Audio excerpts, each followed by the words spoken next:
initial shock was, it was basically, I got a knock on the door at 12:10 on the Sunday, 21st of January.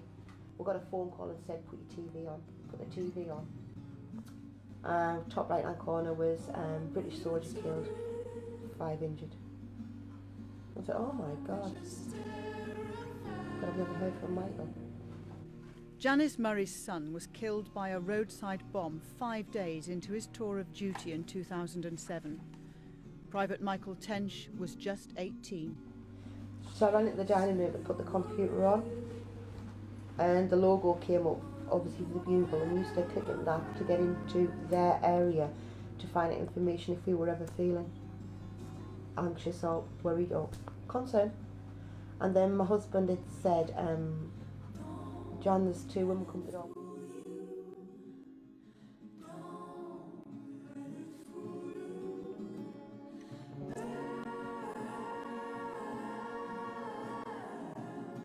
From being able to walk, he was a bit of a clown. He always managed to put a smile on your face. They did this programme one year with Snow White and the 7 Dwarfs over Christmas. Obviously there were still kids at school. And the bear. You know, in all my life I never heard of Snow White and 7 Dwarfs and a bear. Michael was the bear, which it actually stole a show, and today it still actually is talked about for the way that he acted. This character was coming out in Michael. He'd found his individuality and his own identity.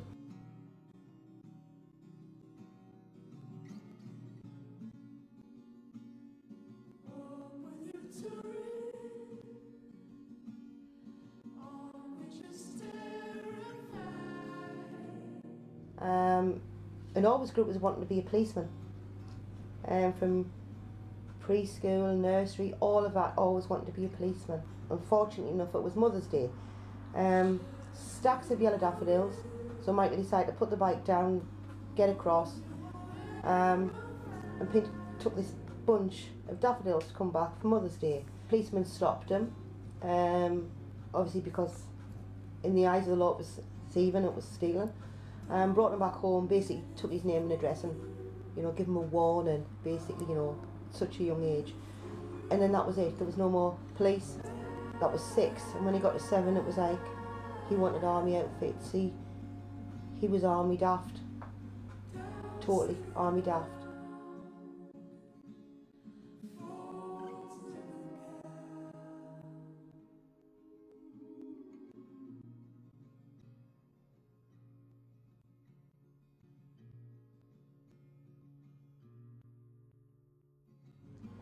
And then I was just sitting one night and I thought, he really is going to do this.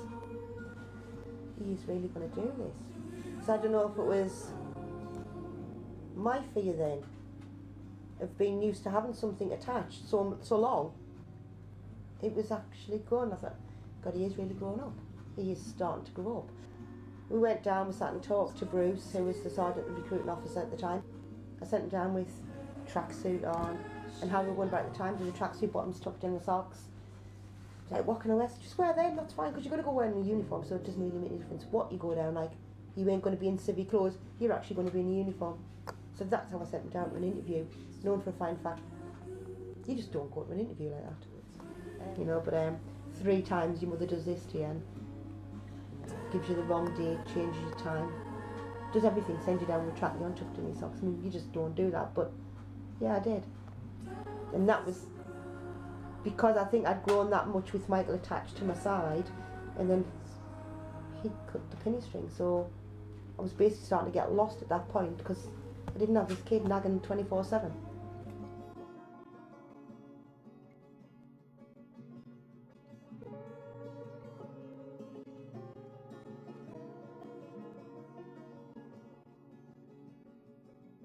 The last time he was leaving at 4:30 in the morning. He gave us a hug, and then Michael just like squashed us, like slung his arm round us, squashed us, thumped us in the shoulder and said, get me bedroom sorted for the next time I come back.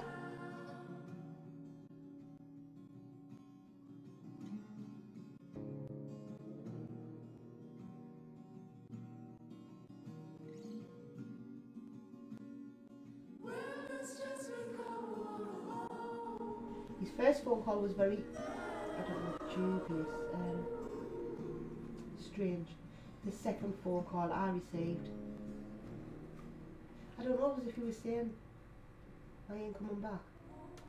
And I come off the phone, it wasn't like the phone down, because I said to him, are you okay? And he was like, yeah, and I said, are you crying? He said, no, I've got flu. But I would like the best every last penny I had. He was crying.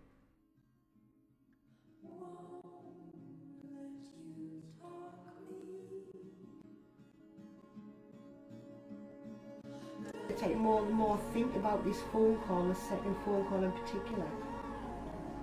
It's as if something had told him he wasn't coming back.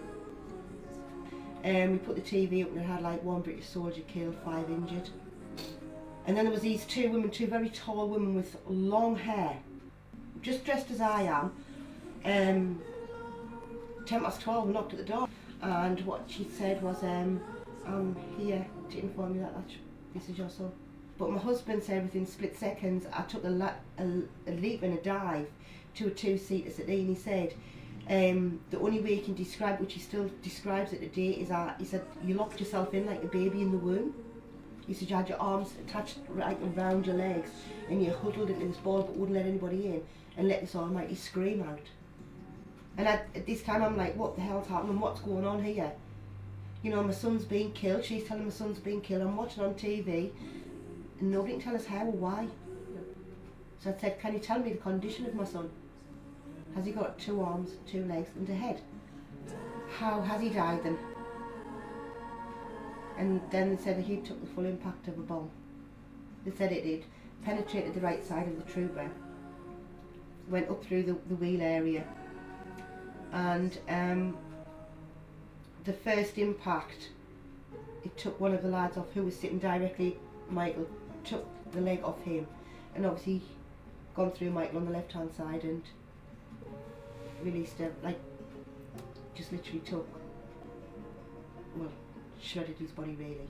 And I can remember sitting up on a chair, I can remember still sitting up with my legs up and picking the phone up and screaming down the phone to my sister. And all I said was, it's Michael. What you have there is 1 face and 1 right arm. There is nothing else in that coffin, it is all padded. I mean, I can remember swaying in Michael's bedroom because he said on his last phone call he was dying to get home. And he obviously did die to get home.